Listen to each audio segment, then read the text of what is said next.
جب روحوں کی شکل میں ہمیں پیدا کر دیا گیا تھا، جن سے اللہ تعالیٰ کا وہ مکالمہ ہوا تھا، الستو بربکم قالوا بلا، میں بھی تھا، آپ بھی تھے، ہر شخص نے اللہ سے معاہدہ کیا تھا، الستو بربکم قالوا بلا، کیوں نہیں، شہیدنا، ہم گواہ ہیں، اے اللہ تو ہی ہمارا رب ہے، ہمارا مالک ہے۔ یہ معاہدہ کیا تھا کہ نہیں؟ ہم سب تھے۔ فرق کیا ہے؟ صرف ہماری ارواح تھی، یہ اجساد نہیں تھے، جسم نہیں تھے، ارواح تھی۔ تو کریشن تو اس وقت سے ہے۔ ایک زندگی ہماری وہ ہے جو ہم بتا آئے، ایک زندگی یہ ہے کہ ایک جسم کے ساتھ، وہ جسم جو زمین سے بن رہا ہے، پیدا ہو رہا ہے، زمین کی غذا سے پل رہا ہے، اس کے ساتھ اس روح کو شامل کر دیا گیا۔ یہ ہماری حیات دنیاوی ہے۔ اس کے بعد وقت آئے گا، جسم واپس چلا جائے گا جہاں سے آیا تھا، منہا خلقناکم وفیہا نعیدکم ومنہا نخرجکم تارۃ اخری، اسی میں سے ہم نے تمہیں بنایا تھا، اسی میں لے جائیں گے، اسی میں سے پھر قیامت میں اٹھا کھڑا کریں گے۔ لیکن کیا روح بھی دفن ہو جاتی ہے؟ نہیں، تمہاری اصل حقیقت وہ اس وقت لوٹتی ہے وہاں جہاں سے وہ آئی تھی۔ یہ مفہوم ہے انا للہ و انا الیہ راجعون۔ ہماری ارواح وہاں سے آئی تھی، وہیں لوٹ جائیں گی۔ ہمارا جسم زمین سے آیا تھا، زمین میں لوٹ جائے۔ یہ زمینی شے ہے، وہیں سے آئی تھی، وہیں دفن ہو جائے، دفن ہو، جلا دی جائے، جو بھی ہو وہیں جائے۔ چیلے کھا جائیں گے پارسی کی لاش کو، تو چیلے بھی تو پھر مٹی بن کر مٹی میں مل جائیں گی۔ بہرحال یہیں سے تم آئے، یہیں جاؤ گے۔ لیکن ہم در حقیقت جس شے سے عبارت ہے وہ ہمارا جسم نہیں ہے، بلکہ وہ ہے ہماری روح۔ وہ روح جو ہے وہ تو اس وقت سے ہے، الستو بربکم، جب ہم نے کہا تھا، اس کے بعد ہمیں یہاں بھیجا گیا اس جسم کے ساتھ، اور وہ روح واپس جائے گی۔ انا للہ و انا الیہ راجعون۔ اب اس کو آپ نے سمجھا؟ انسانی زندگی کا یہ تصور ہے جسے ہم تسلیم کرتے ہیں۔ بدقسمتی جیسا کہ میں نے عرض کیا، پہلے حصے کو اکثر و بیشتر کوئی جانتا نہیں، ذکر کرتا ہی نہیں۔ دو حصوں کو تو مسلمان نہ مانے گا تو وہ مسلمان ہی نہیں۔ حیات دنیاوی، حیات اخروی، یہ دو تو ماننے پڑیں گے نا، ورنہ تو مسلمان ہی نہیں بنتا۔ بہرحال اگر یہ زندگی اتنی طویل ہے تو یہ درمیان میں جو موت کا وقفہ ڈالا، کیوں ڈالا؟ موت ایک زندگی کا وقفہ ہے، یعنی آگے بڑھیں گے دم لے کر، کیوں ڈالا؟ اس لیے کہ ایک حصہ تمہاری زندگی کا ایک امتحانی وقفہ بنا دیا جائے۔ خلق الموت والحیات لیبلوکم ایکم احسن عملا، موت اور زندگی کا یہ معاملہ اس لیے پیدا کیا تاکہ تمہیں جانچے، پرکھے، آزمائے کہ کون ہے تم میں سے اچھے عمل کرنے والے۔ یہ ایک امتحانی وقفہ ہے۔ میں نے 30 برس کہے تھے نا، آپ ایک امتحان سے واقف ہیں جو 3 گھنٹے کا ہوتا ہے، 3 گھنٹے کا پرچہ ہے۔ وہ صرف فرق کیا ہے؟ وہ کوانٹیٹیو ڈیفرنس ہے، کوالیٹیٹیو ڈیفرنس نہیں ہے۔ 3 گھنٹے کا پرچہ اور 30 برس کا پرچہ ہے جو میں اور آپ لکھ رہے ہیں، اپنے اعمال سے، اپنے افعال سے، اپنے اقوال سے، اپنی ساری سعی و جہد سے 30 برس کا ایک پرچہ ہے جو ہم دے رہے ہیں۔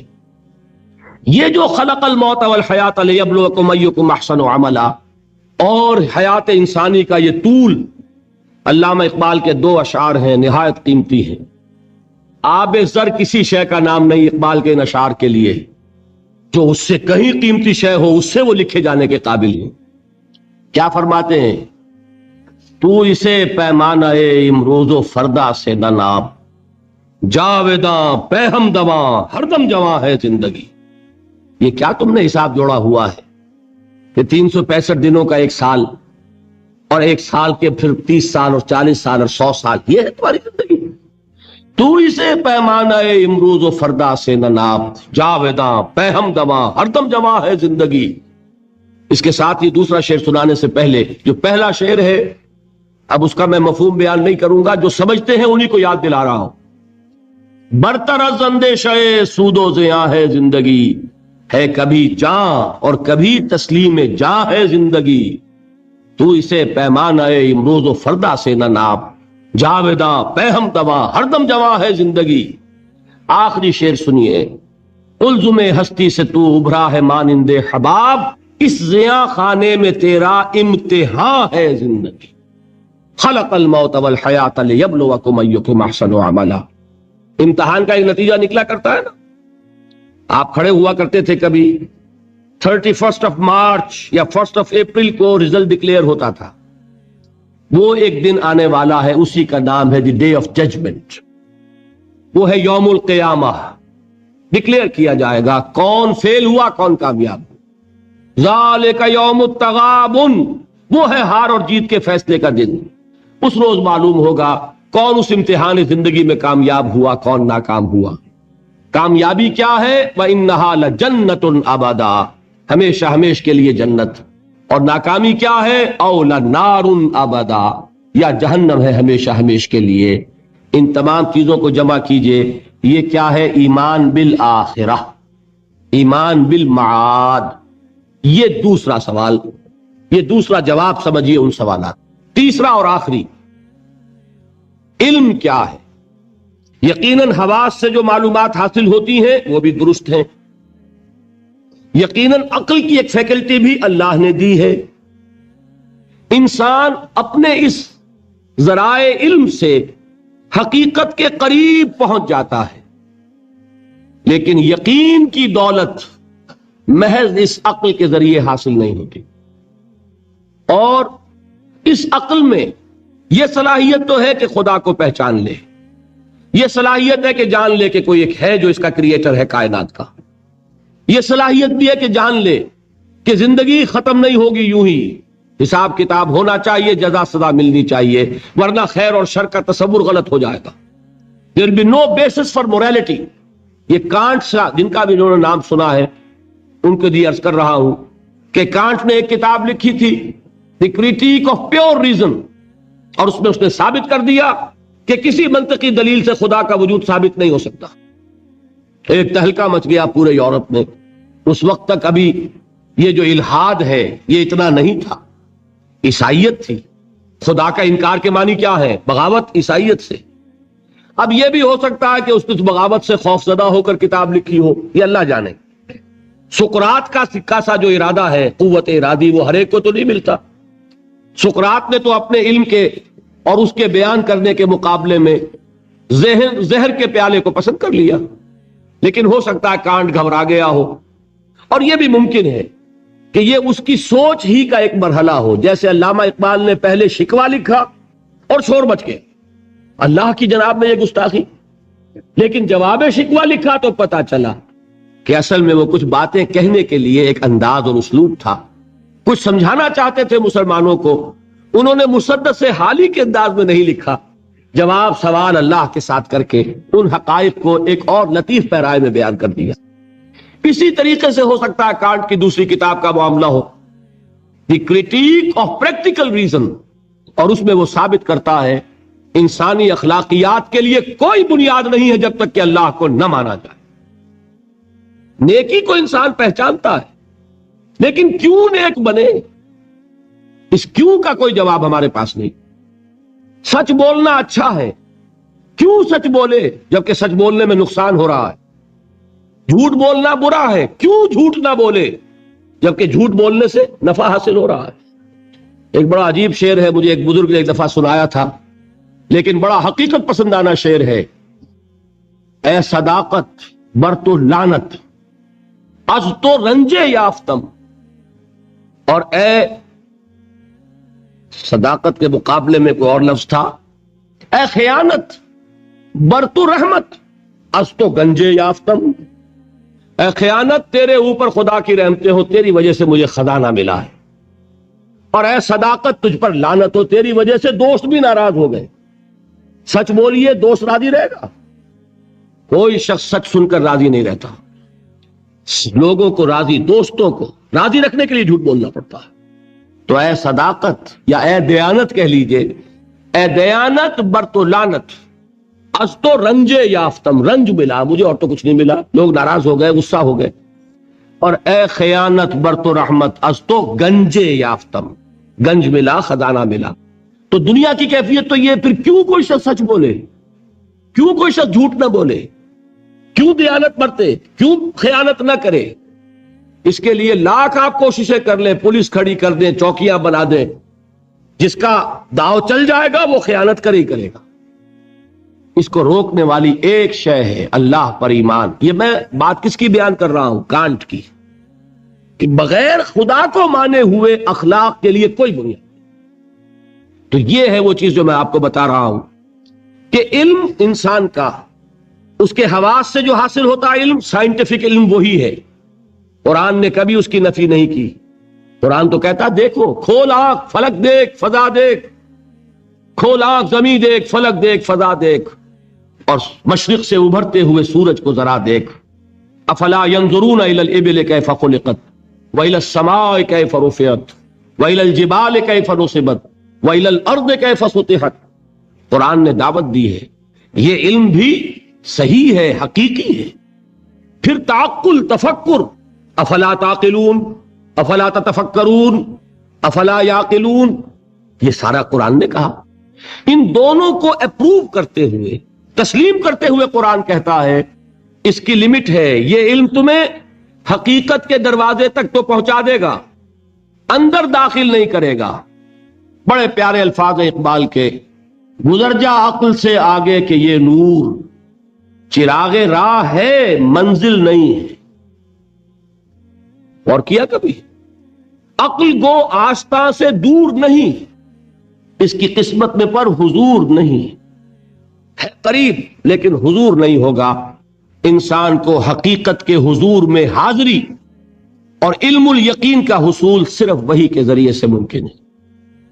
اللہ نے اپنی رحمت کا اظہار فرمایا ہے، انسان کو محض عقل کے حوالے نہیں کیا، انسان کو محض حواس ظاہری کے حوالے نہیں کیا، بلکہ اس کی ان تمام صلاحیتوں کے مزید جلا کے لیے چنے ہوئے بندے، سیرت و کردار کی معراج پر فائز، جن کی صداقت اور دیانت کا لوہا ان کے دشمنوں نے تسلیم کیا، ان کو چن کر ان پر وحی نازل کی، ہدایت بھیجی، راستہ دکھایا، انہیں مامور کیا کہ چاہے گالیاں دی جائیں، چاہے پتھراؤ کیا جائے، چاہے تمہارے جسم کو لہو لہان کیا جائے، تمہیں خلق خدا کو یہ حقیقت کا پیغام پہنچانا ہے، جو پیغام پہنچانا ہے اس پر عمل کر کے دکھانا ہے۔ اگر ایک نظام دیا گیا ہے تو نظام کو قائم کر کے چلا کے دکھانا ہے۔ یہ جلیل القدر ہستیاں انسان تھے، نسل آدم میں سے تھے، اس میں کوئی شک نہیں، لیکن یہ جلیل القدر ہستیاں، انہیں ہم کہتے ہیں یہ انبیاء ہیں، جن کو اللہ نے چنا، جن کو پسند فرمایا۔ اللہ یصطفی من الملائکۃ رسلا ومن الناس، اللہ چن لیتا ہے فرشتوں میں سے بھی اپنے پیغام رساں اور انسانوں میں سے بھی۔ فرشتوں میں سے کسے چنا؟ جبرائیل کو۔ انسانوں میں سے کسے چنا؟ محمد کو صلی اللہ علیہ وسلم۔ وہی اللہ سے لی جبرائیل نے، پہنچائی محمد کو صلی اللہ علیہ وسلم۔ وہی محمد نے لی جبرائیل سے صلی اللہ علیہ وسلم وعلیہ الصلوۃ والسلام، اور پہنچائی انسانوں کو۔ یہ دو لنکس ہیں اس نبوت اور رسالت کی، رسول ملک فرشتہ، رسول بشر نبی یا رسول۔ ان دونوں لنکس سے وحی منتقل ہوئی کس سے؟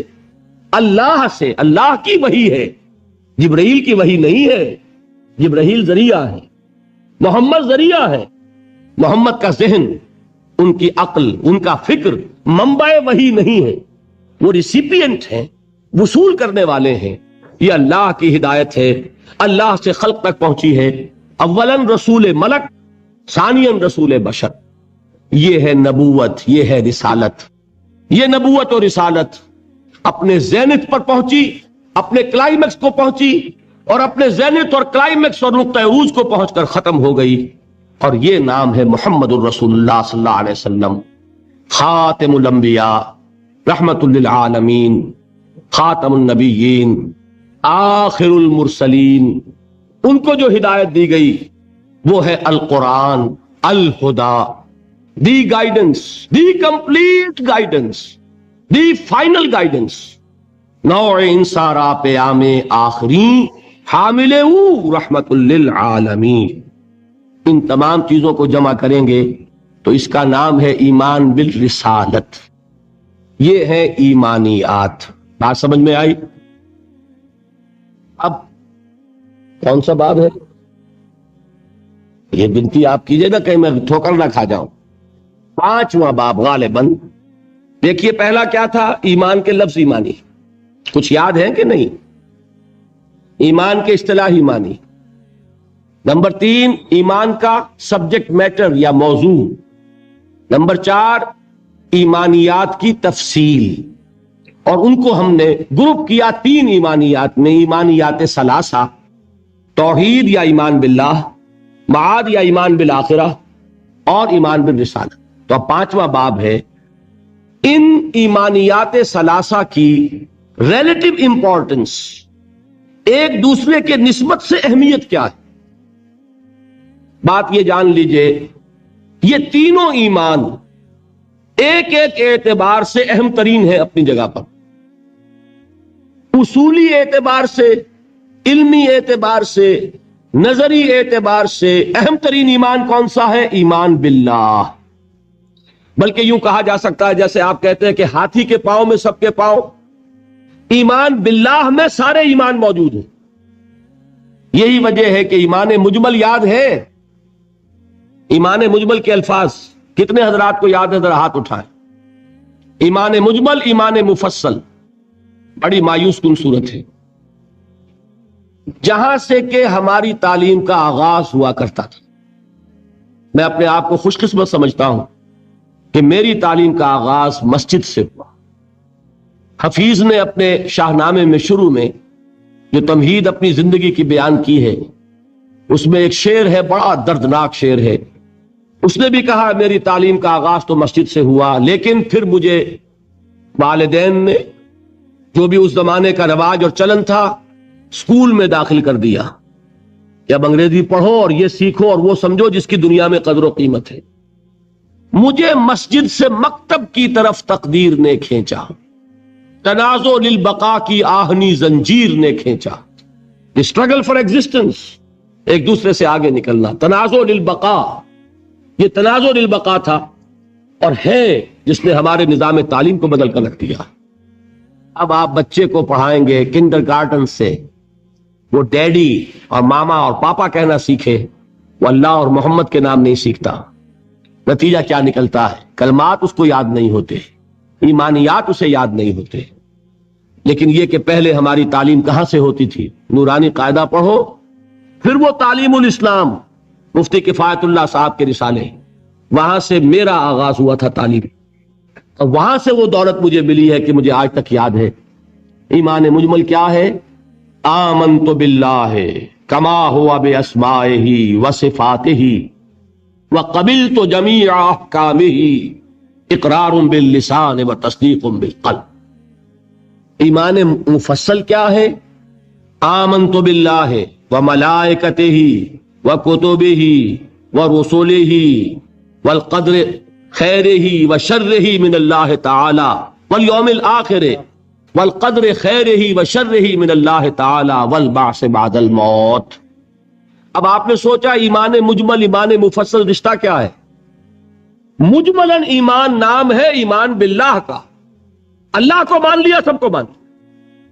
تفصیلاً ایمان نام ہے اللہ کو ماننے کا، فرشتوں کو ماننے کا، اور یوم آخر کو ماننے کا، اور تقدیر کو ماننے کا، اور نبیوں کو ماننے کا، کتابوں کو ماننے کا. یہ ہے تفصیل. اور اجمال میں جس نے اللہ کو مان لیا، اس لیے کہ نبوت اور رسالت کیا ہے؟ اللہ ہی کی ایک صفت ہدایت ہے جس کی توسیع ہے. ہادی، الہادی کون ہے؟ اللہ. اس کی ہدایت کی شکل کیا ہے؟ وہی نبوت رسالت. اللہ کون ہے؟ وہ ہے العدل، انصاف کرنے والا، اور اس کے انصاف کا ظہور ہوگا آخرت میں. ایمان بالآخرہ کیا ہے؟ اللہ کے صفت عدل کا ظہور ہے. نیکوکار کو اس کی نیکی کا جزا ملے، بدکار کو اس کی بدی کی سزا ملے. گندم از گندم بے رویت، جو سے جو. جس نے گندم بوئی گندم کاٹے، جس نے جو بویا جو کاٹے، جس نے کانٹے بوئے کانٹے کاٹے. یہ عدل ہے. اللہ کی صفت عدل کا ظہور ہے آخرہ. تو دونوں یہ ایمانیات در حقیقت اللہ کی صفات کی ایکسٹینشن ہے، اس کی توسیع ہے، اس کی کرولریز ہے. تو ایمان اصلاً کیا ہے؟ ایمان باللہ. یہی وجہ ہے قرآن مجید میں ایک جگہ آیا ہے ان الذین قالوا ربنا اللہ ثم استقاموا تتنزل علیہم الملائکۃ الا تخافوا ولا تحزنوا وابشروا بالجنۃ التی کنتم توعدون. کسی اور ایمان کا ذکر نہیں ہے. جنہوں نے کہا ہمارا رب اللہ ہے پھر اس پر جم گئے، ان پر فرشتوں کا نزول ہوتا ہے. کس پیغام کے ساتھ؟ نہ گھبراؤ، نہ رنج کرو، نہ غم، بلکہ خوشیاں مناؤ اس جنت کی جن کا تم سے وعدہ کیا گیا ہے. معلوم ہوا کہ اصل ایمان ایمان باللہ ہے.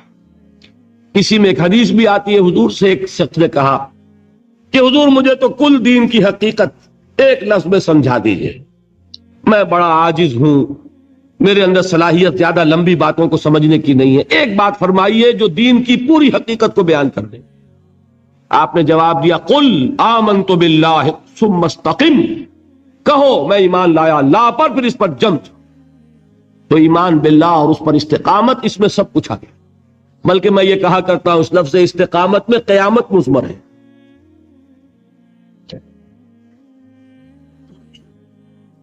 گلا کچھ خراب ہونے لگا اس لیے میں بڑا احتیاط سے کام دے رہا ہوں. یہ ذرا گرم ہوگا لیجیے چاہے.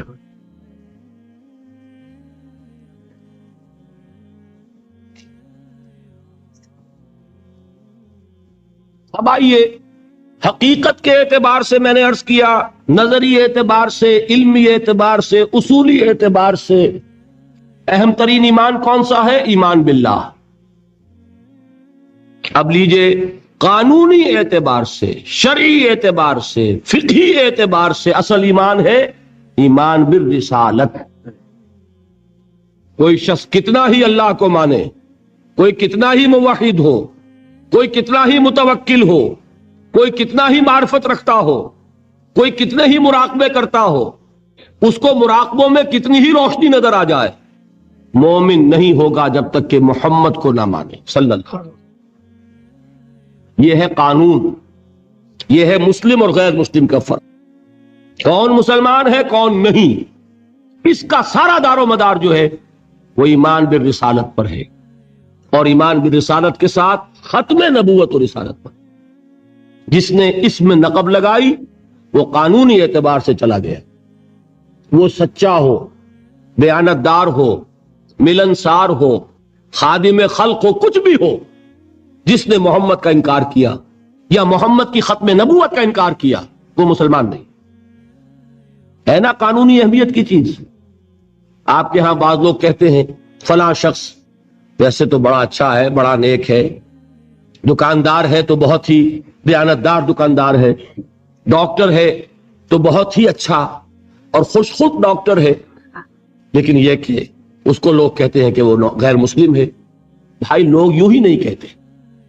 اگر ختم نبوت کی فصیل میں نقب لگائی، یہی چیز فیصلہ کن ہے کسی شخص کے مسلمان ہونے یا نہ ہونے. رسالت کا اقرار اور اس کے ساتھ اس کی ختم نبوت کا اقرار، یہ دو چیزیں ہوں گی تو ایک شخص مسلمان کہلائے گا، مومن کہلائے گا. یہ نہیں ہے تو وہ کتنا ہی پاک باز ہو، کتنا ہی متقی ہو، کتنا ہی موحد ہو، کتنا ہی با اخلاق ہو، وہ شخص اپنی جگہ جو ہو سو ہو، مسلم نہیں ہو. یہ ہے اہمیت ایمان بالرسالت. نمبر 3، عمل کے اعتبار سے، اخلاق کے اعتبار سے اہم ترین ایمان ایمان بالآخرہ ہے. آخرت کا خوف ہوگا، تیر کی طرح سیدھے ہو جاؤ گے.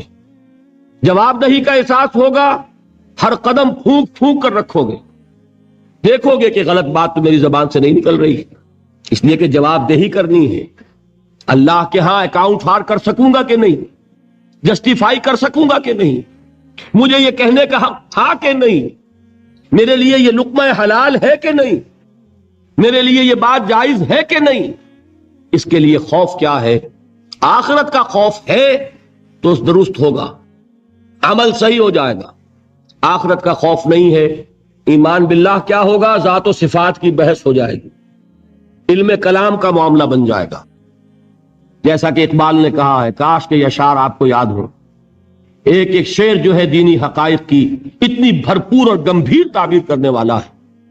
زندہ قوت تھی زمانے میں یہ توحید کبھی، اور اب کیا ہے فقط ایک مسئلہ علم کلام، علم کلام کا ایک مسئلہ بن کر رہے، وہ توحید کے جو کریکٹر کو ٹرانسفارم کر دیتی تھی، وہ توحید جو انسانی شخصیت کو رنگ دیتی تھی، صبغۃ اللہ ومن احسن من اللہ صبغہ، آج وہ چند مسئلوں کی بحث کے اندر محدود ہو کر رہ گئی۔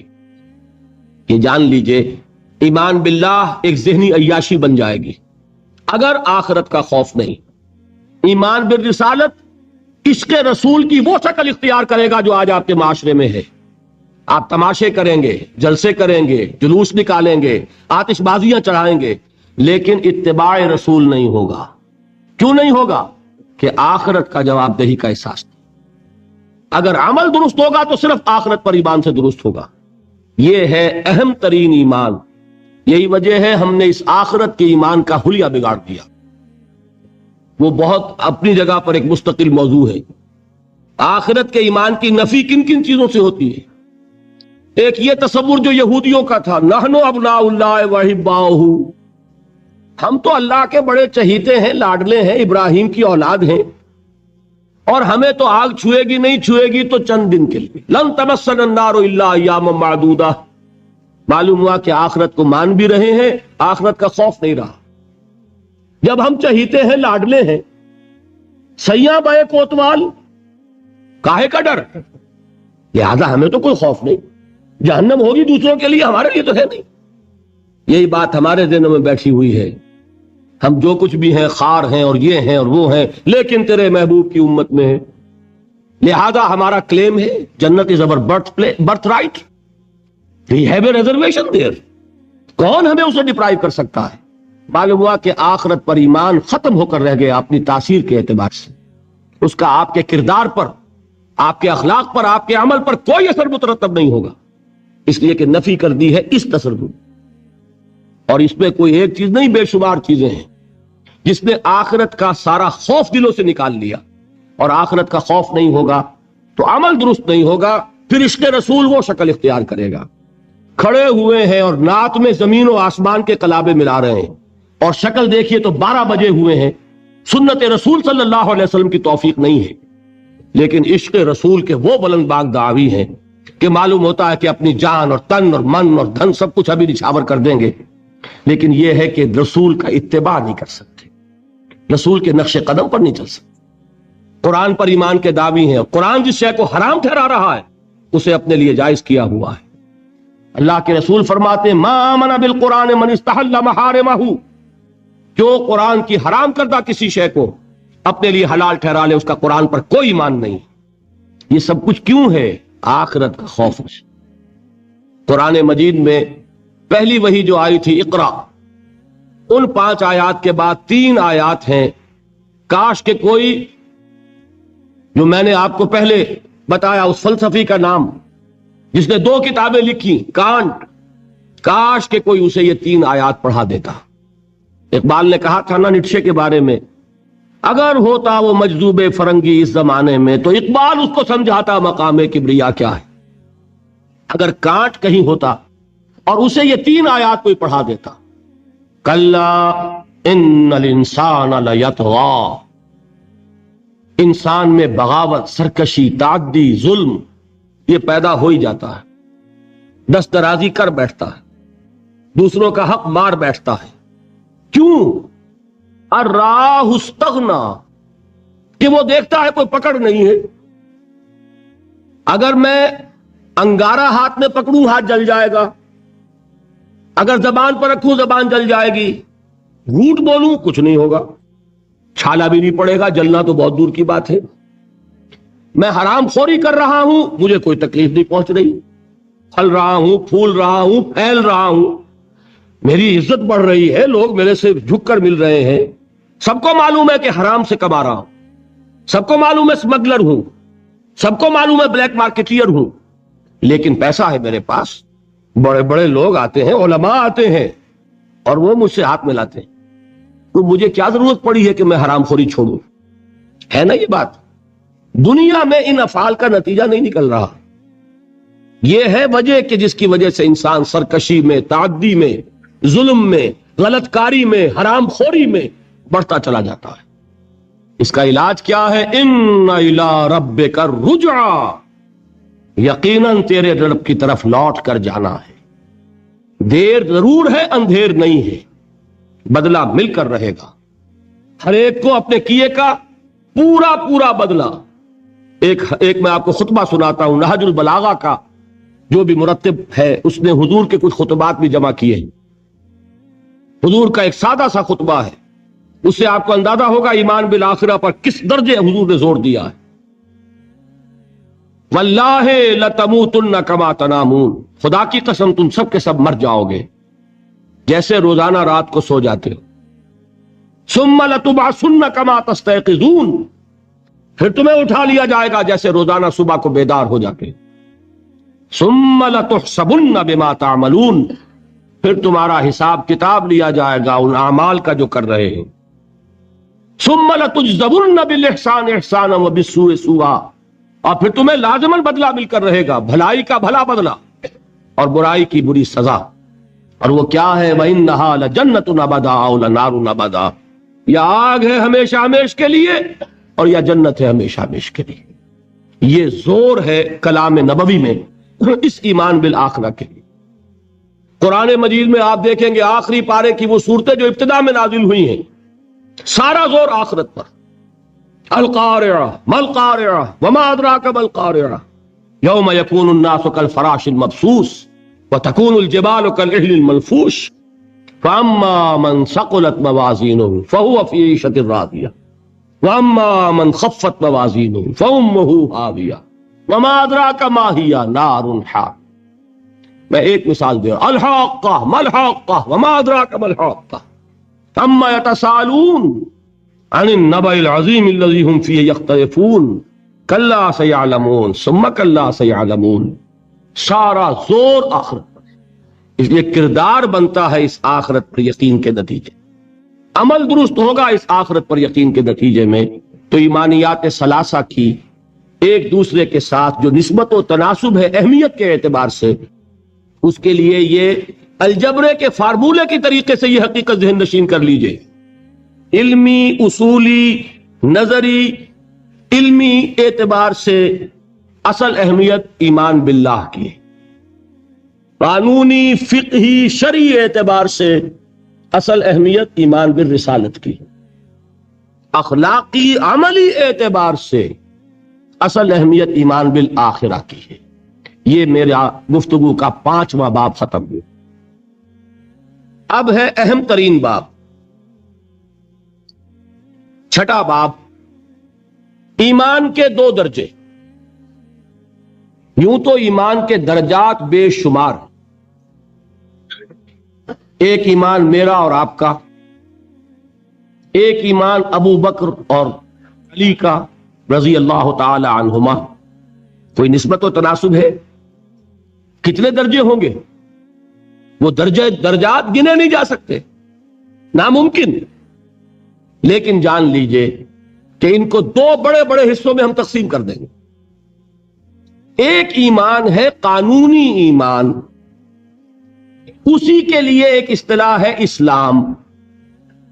ایک ایمان ہے حقیقی ایمان، جس کے لیے ایک دوسرا لفظ ہے یقین۔ ان 2 چیزوں کو علیحدہ علیحدہ سمجھ لیجیے۔ دیکھیے، تصدیق میں نے کہا تھا ایمان کے معنی تصدیق۔ تصدیق ایک ہے زبان سے، ہاں آپ صحیح کہہ رہے ہیں، آپ اللہ کے رسول ہیں، میں نے مان لیا جو خبر آپ دے رہے ہیں، میں نے قیامت کو مانا، بعث بعد الموت کو مانا، اللہ کو مانا، اس کے اسماء کو مانا، اس کی صفات کو مانا، میں گواہی دیتا ہوں اشہد ان لا الہ الا اللہ واشہد ان محمد رسول اللہ۔ یہ کیا ہے؟ اقرار باللسان۔ اس کا نتیجہ کیا نکلا؟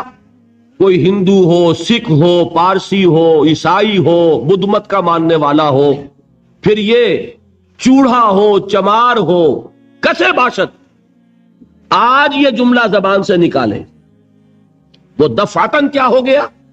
مسلمان۔ کوئی یہاں لمبا چوڑا سفر نہیں ہے، مسلمان ہونے کے لیے کوئی لمبے چوڑے ریچولز نہیں ہیں، کوئی لمبی چوڑی رسومات کا سلسلہ نہیں ہے۔ جو شخص یہ کہہ دے اور اقرار باللسان، ہم اسے مسلمان مان لیں، الا یہ نوٹ کر لیجئے، مغالطہ ہو جاتا ہے بعض لوگوں کو، الا یہ کہ بعد میں یہ معلوم ہو کہ وہ کوئی ایسی بات بھی مانتا ہے جو اسلام کی یا حضور کی دی ہوئی بنیادی تعلیمات کے خلاف ہے۔ جب یہ معلوم ہوگا تو ہم کہیں گے نہیں بھائی تم مسلمان نہیں ہوئے، اس کا نام تکفیر ہے، پھر اس کو کافر قرار دیا جائے گا۔ مثال دوں آپ کو، ایک شخص کہتا ہے اشہد ان لا الہ الا اللہ واشہد ان محمد رسول اللہ، ہو گیا مسلمان۔ بعد میں کہتا ہے میں نے آخرت کا اقرار کب کیا تھا؟ میں نے تو اللہ کو مانا، رسول کو مانا، یہ آخرت تو میں نے نہیں مانی۔ اب کیا کہیں گے آپ؟ اس کو مسلمان مانیں گے کہ نہیں؟ یہ تکفیر ہے۔ جب تک ہمیں معلوم نہیں کہ وہ آخرت کا منکر ہے، صرف کلمہ شہادت کی بنیاد پر اسے مسلمان مانا جائے گا۔ لیکن جب معلوم ہوا کہ وہ آخرت کا منکر ہے، اب اس کی تکفیر ہو جائے گی کہ نہیں تو مسلمان نہیں ہو، کافر۔ بالکل اسی طرح جب تک ہمیں معلوم نہیں کہ کوئی شخص جو کلمہ شہادت پڑھ رہا ہے وہ ختم نبوت کا منکر ہے، اس وقت تک وہ مسلمان مانا جائے گا۔ لیکن جب یہ معلوم ہو جائے کہ وہ ختم نبوت کا منکر ہے، اس کی تکفیر کی جائے گی، اس لیے کہ محمد الرسول اللہ نے جیسے خبر آخرت کی دی ویسے ہی خبر اپنی نبوت کی اختتام اور تکمیل کی دی۔ تو یہ جو ہے اسلام یا ایمان قانونی، اس کا تعلق ہے اقرار باللسان سے۔ اس کی بنا پر ہم دنیا میں کسی کو مسلمان مانتے ہیں، لیکن ایک ہے تصدیق دل سے۔ سمجھ رہے ہیں بات؟ یہ دل سے تصدیق ہوگی تو حقیقی ایمان ہوگا۔ اگر دل سے تصدیق نہیں ہے، زبان سے تصدیق ہے، تو اسلام تو ہو جائے گا، ایمان نہیں ہوگا۔ بات سمجھ میں آئی؟ تو ایک ایمان کا قانونی درجہ ہے۔ اچھا، دل کی تصدیق کی بات ایسی ہے، ہر شخص سمجھ سکتا ہے، اس کو ہم ویریفائی نہیں کر سکتے۔ آج تک بھی، آج کیا تاریخ ہے؟ 12 دسمبر 1985 تک بھی کوئی آلہ ہمارے پاس ایسا نہیں جس کے ذریعے سے ہم دل میں اسے اتار کر یہ دیکھ لیں کہ ایمان ہے کہ نہیں ہے۔ نہیں ہے نا؟ تو ایمان کی جو دنیا کا ایمان ہے اس میں دل کی بات زیر بحث نہیں آئے گی۔ بات سمجھ رہے؟ مجبوری ہے ہماری، we can't know it, we can't verify it. ہم نے کسی کے دل میں اتر کر نہیں دیکھا۔ ہو سکتا ہے دیکھیے کوئی ہندو، کوئی سکھ پاکستان میں آتا ہے جاسوس کی حیثیت سے، وہ مسلمانوں کی شکل بنائے گا کہ نہیں؟ داڑھی بھی رکھے گا، خوب نماز سیکھ کے آئے گا، ختنہ کرا کے آئے گا، تاکہ کوئی آڑا وقت آئے اور ویریفیکیشن ہونے لگے تو میری آئیڈینٹی جو ہے مسلمان کی تسلیم ہو جائے۔ اور ہو سکتا ہے ہمارے ہاں بارڈر ایریاز میں کوئی امام مسجد بن کے بیٹھا ہوا ہو اور وہ ہندو جاسوس ہو۔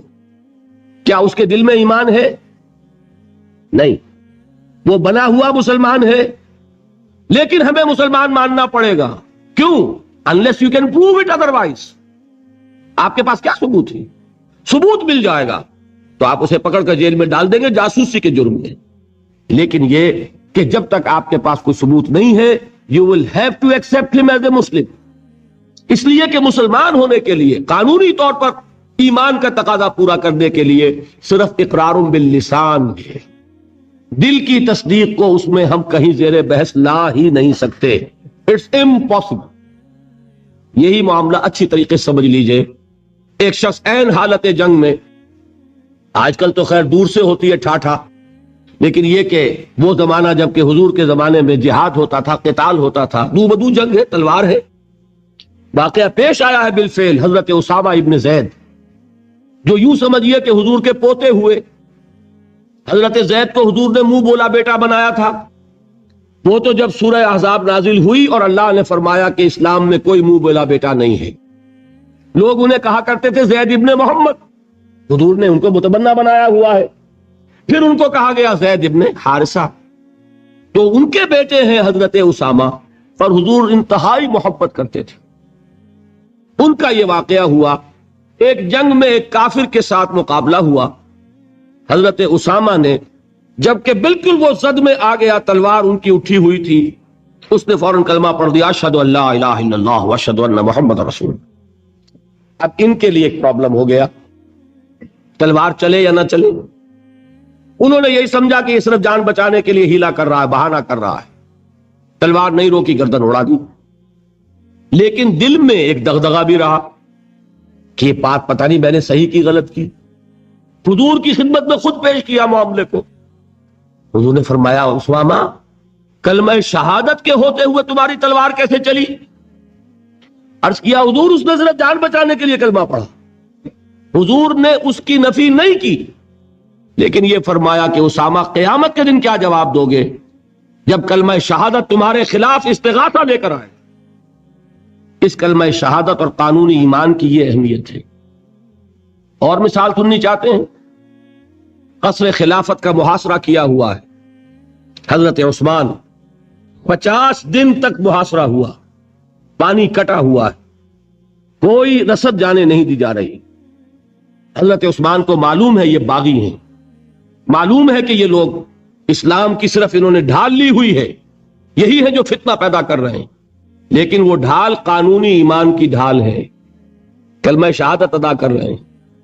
کوئی جرم ابھی ثابت نہیں ہو سکا، ابھی تو انہوں نے قتل نہیں کیا حضرت عثمان کو، شہید نہیں کیا، تو کسی جرم کے وقوع میں آنے سے پہلے اس کی سزا کیسے دیں؟ حضرت عثمان کا جو فیصلہ تھا، بعض لوگ ناسمجھ لوگ، کم سمجھ لوگ، بلکہ میں سمجھتا ہوں کہ نیتوں میں فطور ہے جو یہ کہتے ہیں کہ حضرت عثمان نے یہ بڑا غلط کیا، بڑی کمزوری دکھائی، معاذ اللہ ثم معاذ اللہ۔ یہ وہی تو بات ہے، حضرت عثمان تلوار کیسے اٹھائیں جبکہ وہ کلمہ شہادت کی ڈھال رکھتے ہیں؟ کیا کہا تھا انہوں نے کہ میں ہرگز اپنی تلوار کو کسی کلمہ گو کے خون سے رنگین کرنے کے لیے تیار نہیں۔ یہ مجھے شہید کرنا چاہتے ہیں کر دیں، لیکن میں اپنی جان کے تحفظ میں کسی کلمہ گو کا خون نہیں بہاؤں گا، اس لیے کہ یہ کلمے کی ڈھال بہت بڑی ڈھال ہے، جس کو کہ حضرت اسامہ، حضور فرما رہے ہیں کہ اسامہ کیا جواب دو گے قیامت کے دن جب یہ کلمہ شہادت تمہارے خلاف استغاثہ لے کر آئے؟ یہ ہے اس قانون کی اہمیت۔ قانونی ایمان اس دنیا میں انتہائی اہمیت کا حامل ہے۔ حضور نے فرمایا کہ ایک مسلمان کی جان اور اس کی آبرو اللہ کی نگاہوں میں اتنی محترم ہے جتنا کعبہ۔ یہ تو آج ہمارا حال ہو چکا ہے کہ مسلمان کے خون سے خنجر آلودہ کر رہا ہے، مسلمان کی گردنیں کاٹ رہا ہے۔ ہمارے ہاں بڑی جنگوں کو چھوڑیے جو ہو رہی ہے اس وقت، آپ دیکھیں گے کہ ہمارے ہاں، ہمارے ممالک میں، خاص طور پر پاکستان میں، چند ٹکوں کے لیے انسانی جان لی جا رہی، چھوٹے چھوٹے جھگڑے، چند روپے کا جھگڑا ہے اور انسانی جان لے لی گئی، جس کو حضور نے فرمایا کہ اس کا احترام اللہ کی نگاہ میں بالکل اتنا ہے جتنا کعبے کا احترام۔ یہ ہے اس قانونی اسلام کی اہمیت۔ لیکن یہ جان لیجئے اس قانونی ایمان کا عمل دخل صرف اس دنیا تک ہے، آخرت میں سابقہ پیش آئے گا اس ہستی سے جو ہماری طرح لاچار نہیں ہے، وہ دلوں کے حال کو جانتی ہے، علیم بذات الصدور ہے، وہ جانتی ہے یعلم ما تسرون وما تعلنون، اللہ تو جانتا ہے جو کچھ تم ظاہر کرتے ہو اور جو کچھ تم چھپاتے ہو، واللہ علیم بذات الصدور، وہ تمہارے سینوں کی کیفیت کو جانتا ہے۔ لہذا یہ قانونی ایمان کیا مانی؟ اگر صرف اقرار باللسان ہے اور تصدیق بالقلب نہیں ہے، یہ ایمان دنیا میں معتبر ہوگا، دنیا میں ایک مسلمان کی حیثیت سے تسلیم کرا لے گا، اس کو تمام لیگل رائٹس، تمام constitutional rights of a Muslim in an Islamic state, تمام legal and moral rights of a Muslim in an Islamic society, he will be entitled to everything. ہر حق اسے حاصل ہے، لیکن آخرت میں معاملہ ہوگا اس ایمان حقیقی کی بنیاد پر جو قلبی تصدیق کے ساتھ، تصدیق ہے تو مومن قرار پائے گا، تصدیق قلبی نہیں ہے تو مومن نہیں قرار پائے گا۔ یہ البتہ ہے اس تصدیق قلبی کے مدارج ہوں گے، یقین کی گہرائی، جیسا کہ میں عرض کر چکا، کہاں ابو بکر اور علی اور عمر اور عثمان اور طلحہ اور زبیر، کہاں سلمان فارسی، کہاں ابو ذر، کہاں ان کا ایمان، کہاں ہم میں سے کسی کا ایمان، زمین و آسمان کا فرق ہوگا۔ لیکن بیسیکلی تصدیق بالقلب ہوگا تو آخرت میں ایمان جو ہے تسلیم کیا جائے گا، اور اگر تصدیق بالقلب نہیں ہے تو دنیا میں چاہے وہ مسلمانوں کا بڑا لیڈر مانا جاتا ہو، وہ مسلمانوں کا رہنما تسلیم کیا جاتا ہو، یہاں کے سینسس کے رجسٹرز میں اس کا مذہب اسلام لکھا گیا ہو، کتنی ہی بڑی سے بڑی سند لے کر وہ چلا جائے اور آپ اس کے کفن میں بھی رکھ دیں کہ یہ دنیا میں مسلمان مانا جاتا تھا، اور مسلمان ہی نہیں مسلمانوں کا قائد اور رہنما مانا جاتا تھا، یہاں کی ساری سندیں اور یہاں کے ساری سینسس رپورٹس وہاں جو ہے پرے کاہ کے برابر وقت نہیں رکھتی۔ وہاں تو ایمان ہوگا دل کا تو ایمان ہوگا تسلیم، اور اگر تصدیق قلبی نہیں ہے تو اقرار باللسان کی بنیاد پر کوئی شخص وہاں مومن نہیں مانا جاتا۔ یہی وجہ دیکھیے اس ایمان مجمل کے الفاظ کو پھر دہرائیے، کتنے جامع الفاظ ہیں۔ میں خراج تحسین ادا کرتا ہوں اس عالم کو کہ جس نے یہ الفاظ مرتب کیے، اس لیے کہ یہ الفاظ حدیث میں نہیں ہیں، یہ کسی بہت بڑے عالم اور امام، میں تحقیق نہیں کر سکا کس کے ہیں، لیکن یہ کہ کوئی بہت گہرا جو معرفت ہے دین کی، دین کا فہم جس کو کہ تفقہ فی الدین کہا گیا ہے، ایک ان ڈیپتھ انڈرسٹینڈنگ آف دین جن کو حاصل تھی، وہی یہ لفظ متعین کر سکتا ہے۔ آمنت باللہ کما ہوا باسمائہ و صفاتہ وقبلت جمیع احکامہ، آگے کیا ہے؟ اقرار باللسان و تصدیق بالقلب، میں زبان سے اقرار کر رہا ہوں، دل سے تصدیق کر رہا ہوں، دونوں چیزیں ہیں تو قانونی ایمان بھی مہیا ہو گیا، حقیقی ایمان بھی مہیا ہو گیا۔ اور اگر یہ دونوں چیزیں نہیں ہیں، صرف اقرار باللسان ہے تو وہ دنیا میں مسلمان سمجھا جائے گا، اگر تصدیق قلبی نہیں ہے آخرت میں وہ مومن شمار نہیں ہوگا۔ اچھا، ایک اور شکل بھی ہو سکتی ہے، ہو سکتا ہے تصدیق بالقلب ہو لیکن اقرار نہ کرے، یہاں وہ شخص بھی یہاں مسلمان نہیں مانا جائے، وہاں کا معاملہ اللہ کے حوالے ہے، وہ انڈیویجول کیس ہے، اللہ تعالیٰ جیسے چاہے اس سے معاملہ کرے، لیکن یہاں مسلمان اور مومن منوائے جانے کے لیے اقرار باللسان لازمی ہے۔ کسی شخص کو لاکھ یقین ہو، ابو جہل نے بھی اقرار کیا تھا جب اس سے سوال کیا گیا کہ کیا تمہارا یہ خیال ہے کہ محمد جھوٹ کہہ رہے ہیں صلی اللہ علیہ وسلم؟ انہوں نے کہا نہیں، محمد نے کبھی جھوٹ نہیں بولا۔ پھر سوال کیا گیا پھر ان کی بات کیوں نہیں مانتے؟ اس نے صاف اقرار کیا، میں یہ کہا کرتا ہوں give the devil his due۔ وہ ابو جہل ہے، کفار کا چوٹی کا لیڈر، حضور کا نہایت یوں کہیے کہ دشمن، لیکن یہ کہ اس کو بھی اگر اس کے اندر کوئی بات تھی تسلیم کیجئے، give the devil his due۔ اس نے جھوٹ نہیں بولا، سچ بولا۔ اس نے کہا میں کبھی نہیں مانتا یہ کہ حضور یہ محمد صلی اللہ علیہ وسلم جھوٹ بولتے ہیں، کبھی جھوٹ نہیں بولا۔ بھائی مانتے کیوں پھر نہیں؟ کہنے لگا کہ ہمارے اور ان کے درمیان ایک مسابقت اور مقابلہ چل رہا تھا۔ یہ قبائل کے اندر آپ کو معلوم ہے مقابلہ ہوتا ہے ایک دوسرے سے آگے بڑھنے کا، کہیں گھوڑا آگے بڑھانے پہ جھگڑا اور کہیں پانی پینے پلانے پہ جھگڑا۔ تو قریش ایک قبیلہ ہے، قریش کے گھرانے ہیں، یہ بنو ہاشم، بنو امیہ، بنو عدی، بنو تیم، بنو فلاں۔ تو اس نے کہا کہ ہمارے اور بنو ہاشم کے درمیان ایک مقابلہ تھا، مسابقت تھی، ہم کندھے سے کندھا لگائے آ رہے ہیں آج تک، ہم نے آگے نہیں نکلنے دیا بنو ہاشم کو۔ انہوں نے سخاوتیں کی، ہم نے ان سے بڑھ کر کی، انہوں نے لوگوں کو کھانے کھلائے، ہم نے بڑے دسترخوان بچھا دیے، ابھی تک تو ہم کندھے سے کندھا ملائے آ رہے ہیں، اگر ان کی نبوت مان لیں تو ہم قیامت تک کے لیے نیچے ہو جائیں گے، اور یہ مجھے گوارا نہیں۔ اور مثال چاہیے، قرآن کتنی مرتبہ کہتا ہے کہ یہود کے علماء حضور کو اس طرح پہچانتے تھے جیسے اپنے بیٹوں کو پہچانتے، یعرفونہ کما یعرفون ابناہم۔ ایک شخص لاکھوں میں بھی اپنے بیٹے کے پہچان میں غلطی نہیں کرے گا۔ وہ مثال دی ہے اللہ تعالیٰ نے، ایسے پہچانتے ہیں محمد کو جیسے اپنے بیٹوں کو پہچانتے ہیں، لیکن ایمان نہیں لائے۔ ایک استثناء حضرت عبداللہ ابن سلام رضی اللہ تعالی عنہ، علماء یہود میں سے جو ایمان لائے ہیں، باقی کوئی ایمان نہیں لایا۔ کیوں؟ کہ آج تک تو ہماری سرداری ہے، ہماری چودراہٹ ہے، لوگ ہم سے فتوے مانگتے ہیں، لوگ ہم سے آ کر پوچھتے ہیں، ہمارے ہاتھ چومتے ہیں، اگر ہم محمد کو مان لیں، ہماری سیادت، ہماری قیادت، ہماری چودراہٹ، ہماری مسند نشینی، یہ سب کی سب ختم ہو جائے گی، اور یہ ہمیں گوارا نہیں۔ یہ ہے اصل سبب۔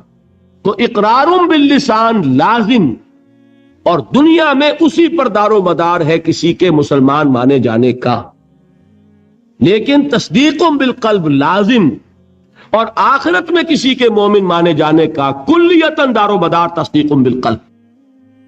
یہ دونوں باتیں علیحدہ علیحدہ۔ اصل میں ہمارے ہاں ایسا ہوا ہے کہ ان چیزوں میں صحیح طور پر علیحدہ علیحدہ نہ سمجھنے کی وجہ سے بڑی کنٹروورسیز ہو گئی ہیں، بڑے مغالطے، بڑے مباحثے، بڑے مناظرے، علم کلام کی بڑی بحثیں، ایمان کی حقیقت، ایمان اور عمل کا تعلق، ان چیزوں میں سارے اختلافات ریزالو ہو جاتے ہیں اگر یہ بنیادی بات آپ کو معلوم ہو۔ دیکھیے، ایک انتہا پر نکل گئے خوارج۔ خوارج نے کیا کیا؟ عمل کی بنیاد پر تکفیر، جس نے گناہ کبیرہ کیا کافر ہو گیا، کافر ہے تو مرتد ہے، مرتد ہے تو واجب القتل ہے۔ یہ ان کی بہت بڑی ٹھوکر تھی۔ اس دنیا میں مسلمان مانے جانے کا سارا دار و مدار صرف اقرار پر ہے۔ نماز نہ پڑھو کافر نہیں ہوگے، نماز کا انکار کرو گے کافر ہو جاؤ، روزہ نہ رکھو فاسق اور فاجر شمار ہوگے، روزے کا انکار کر دو کافر ہو جاؤ گے، زکوٰۃ نہیں دیتے ہو کوتاہی ہے، عملی کوتاہی ہے، گناہ ہے، اللہ کے ہاں سزا پاؤ گے، کافر نہیں ہوگے، زکوٰۃ کا انکار کر دو گے کافر ہو جاؤ۔ اسی طریقے سے کوئی شخص شراب پیتا ہے فاسق ہے، فاجر ہے، کافر نہیں ہے۔ اگر یہ کہہ دے شراب حرام نہیں ہے کفر ہو جائے گا، قرآن کی نفی ہو گئی، کفر ہے۔ کوئی شخص بدکاری کر بیٹھا ہے، کافر نہیں ہوا، گناہگار ہوا، اگر اس کے خلاف سزا، اگر مقدمہ ثابت ہو جاتا ہے سنسار کر دیجئے۔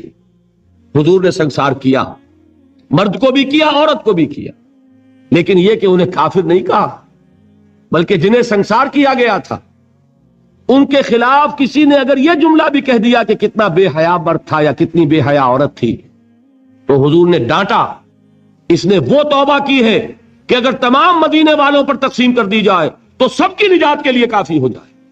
حالانکہ مدینے میں منافقین بھی بھرے ہوئے تھے۔ حضور نے فرمایا اتنی بڑی توبہ کی اس اللہ کی بندی نے، خطا ہو گئی، جذبات کے رو میں آ کر کوئی کیا نہیں کر بیٹھتا، لیکن آپ ذرا غور کیجئے، اس اللہ کی بندی کا تصور کیجئے جو خود چل کر آتی ہے، حضور مجھ سے وہ خطا ہو گئی ہے جس کی سزا رجم ہے، آپ مجھے پاک کر دیجئے، میں اللہ کے ہاں نہیں جانا چاہتی، مجھے آپ کو سزا دے کر اس دنیا میں پاک کر۔ حضور نے اپنا رخ پھیر لیا، وہ پھر آئی۔ حضور نے پوچھا دماغ خراب تو نہیں ہے؟ نہیں حضور، مجھ سے وہ خطا ہو گئی۔ اب مجبور ہو کر آپ پوچھتے ہیں حمل تو نہیں رہ گیا؟ یہ حضور رہ گیا ہے۔ تو پھر اس ننھی جان کا کیا قصور ہے؟ جرم تمہارا ہے، اس کا کوئی جرم نہیں، جاؤ وضع حمل کے بعد آنا۔ وہ اللہ کی بندی وضع حمل کے بعد پھر حاضر، حضور پیدائش ہو چکی ہے، اب مجھے پاک کر۔ ذرا تصور کیجئے، جس کو کہا جاتا ہے وحشیانہ سزا، اور واقعہ یہ کہ اس سے زیادہ سخت موت کا آپ تصور نہیں کر سکتے۔ یہ کوئی الیکٹرک چیئر والی موت نہیں ہے کہ ایک کرنٹ گیا اور ختم ہوئے، یہ پھانسی کی موت نہیں ہے کہ ایک جھٹکا اس کے بعد انسان کو کچھ پتہ نہیں۔ یہ آپ کو نظر آ رہا ہے کہ جسم جو ہے پھڑپھڑا رہا ہے، تڑپ رہا ہے، اس کو کچھ پتہ نہیں۔ یہ موت کے پتھراؤ ہو رہا ہو، اور ایک ایک پتھر جو ہے جسم کے اندر گھاؤ ڈال رہا ہو، اور خون کے فوارے چھوٹ رہے ہوں، اور جان اس طرح نکل رہی ہو، لیکن وہ اللہ کی بندی خود پیش کر رہی ہے اپنے آپ، وضع حمل کے بعد حاضر۔ حضور نے فرمایا ابھی تو اس بچے کی زندگی کا دار و مدار تم پر ہے، جاؤ ابھی دودھ پلاؤ۔ پھر آتی ہے، بچے کے ہاتھ میں ٹکڑا ہے روٹی کا، کھا رہا ہے۔ حضور دیکھیے اب یہ روٹی کھانے لگا ہے، اب مجھے پاک کر دیجیے۔ اب مجبوراً حضور سزا کا حکم دیتے ہیں، جاؤ اس کو رجم کر دو۔ جب رجم کیا جا رہا تھا، کسی شخص کی زبان سے نکل گیا کتنی بے حیا عورت تھی، اس پر ڈانٹ پلائی ہے حضور نے صلی اللہ علیہ وسلم۔ اللہ کی اس بندی نے وہ توبہ کی ہے کہ اگر تمام مدینے کے لوگوں پر تقسیم کر دی جائے تو سب کی نجات کا ذریعہ بنتا۔ لیکن جرم جرم ہے، سزا ملے گی، البتہ کفر نہیں ہے۔ تو جرم اور کفر، گناہ اور کفر، یہ دو علیحدہ چیزیں، مغالطہ ہو گیا۔ دنیا میں کسی کا مسلمان سمجھا جانا اس کے عمل پر دار و مدار نہیں ہے، بلکہ اس کے اقرار پر ہے، اقرار باللسان۔ دوسری انتہا پہ ہم پہنچ گئے ہوئے ہیں کہ جو کچھ بھی کریں، اور صرف قانونی اگر اسلام ہے، صرف وراثتاً منتقل ہو گیا ہے، اس کی کوئی حقیقت دل میں ہے ہی نہیں، لیکن کلمہ گو ہے، تو بھائی کلمہ گو تو منافق بھی تھے، کیا کلمہ نہیں پڑھتے تھے؟ کیا عبداللہ ابن ابی کلمہ نہیں پڑھتا تھا؟ اصل شے ہے تصدیق بالقلب۔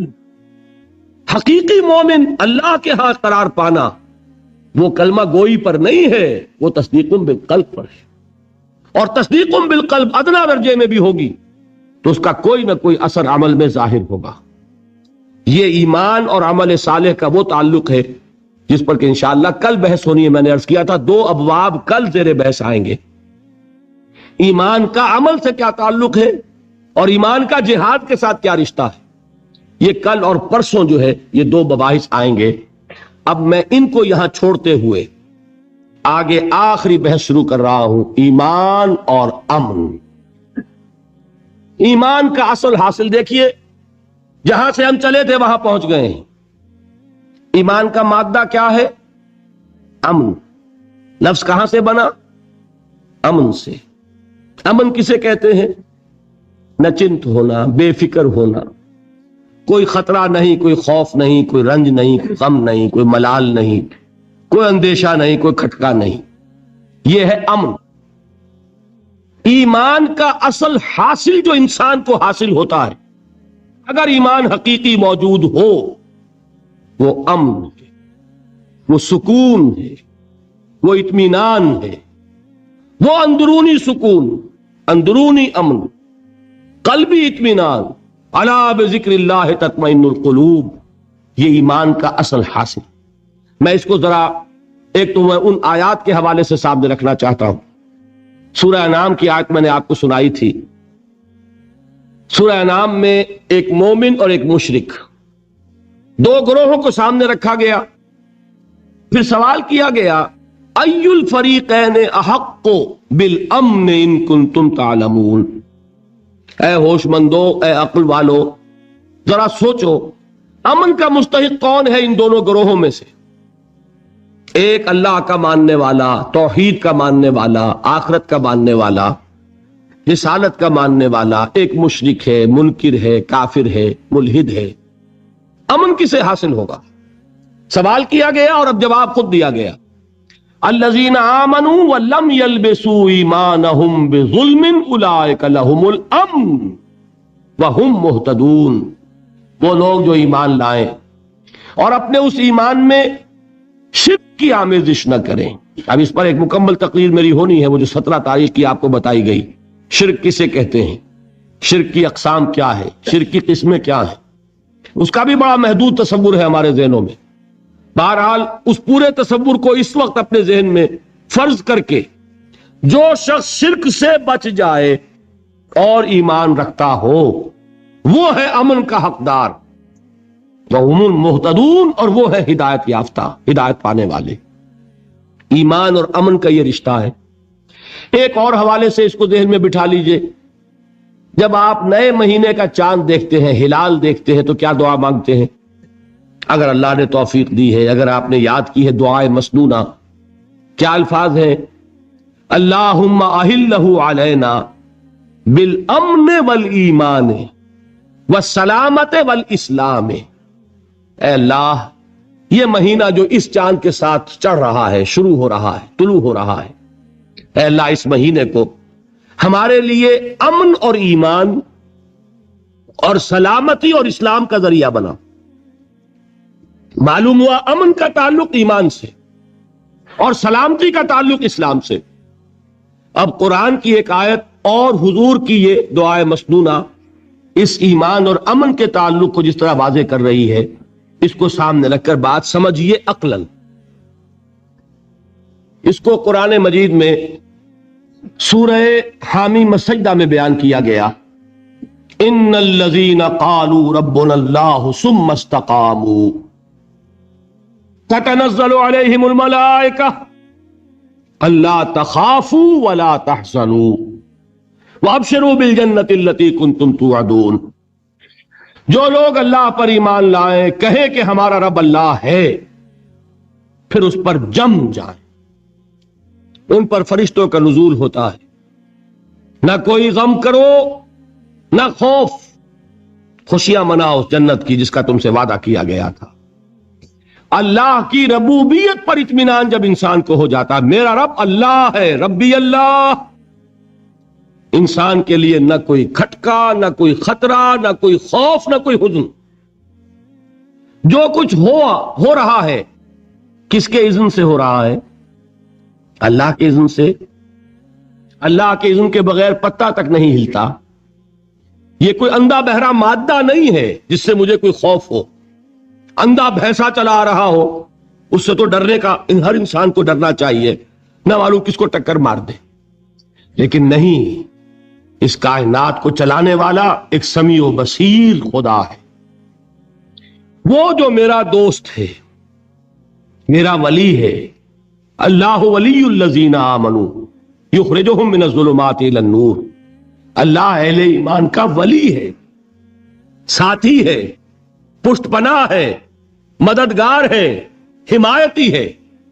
بتائیے جسے یقین ہو جائے کہ اللہ میرا مددگار، اللہ میرا محافظ، اللہ میرا پشت پناہ، اللہ میرا حمایتی، اس کے لیے کوئی خوف ہوگا؟ اس سے کوئی ڈر ہوگا؟ میں مثال دیا کرتا ہوں ایک بہت سادہ، پنجاب کے دیہات کی. وہ بڑا چودھری ہے اور کوئی غریب کسان ہے. اس غریب کسان کے جانوروں کو ہر وقت اندیشہ ہوگا چوری کا. کوئی میری بھینس کھول کر نہ لے جائے، کوئی میرا بیل کھول کر نہ لے جائے. لیکن جس کے بارے میں یہ سب کو معلوم ہو کہ وہ جو بڑا چودھری ہے وہ اس کا دوست ہے، اس کی بچیا کو کوئی خوف ہوگا؟ اس کی بھینس پر کوئی ہاتھ ڈالے گا؟ اسے کوئی اندیشہ ہوگا؟ نہیں. کیوں؟ کہ وہ بڑا چودھری، بڑا اس کا یہاں کا سردار، جاگیردار، سب کو معلوم ہے وہ میرا دوست ہے، کوئی میرے خلاف اقدام نہیں کر سکتا. اس دنیا میں یہ چھوٹی سی بات اگر آپ کے دلی اطمینان اور سکون کا باعث بن سکتی ہے تو ذرا تصور کیجئے. میں لفظ تصور استعمال کروں گا صرف اس لیے کہ اس کا ہم جس کو کہتے ہیں ادراک اور شعور کر نہیں سکتے، اگر کے ساتھ کر سکتے. اگر یقین ہو کہ اللہ میرا مددگار اور یقین ہو کہ اللہ ہر آن میرے ساتھ ہے، پھر کوئی خوف، کس کا خوف؟ کوئی شے اللہ سے بالا تر ہے؟ کوئی قوت اس سے زیادہ طاقتور ہے؟ کوئی اس کے ارادے کو بدلنے والا ہے؟ کوئی اس کی مشیت کے آڑے آنے والا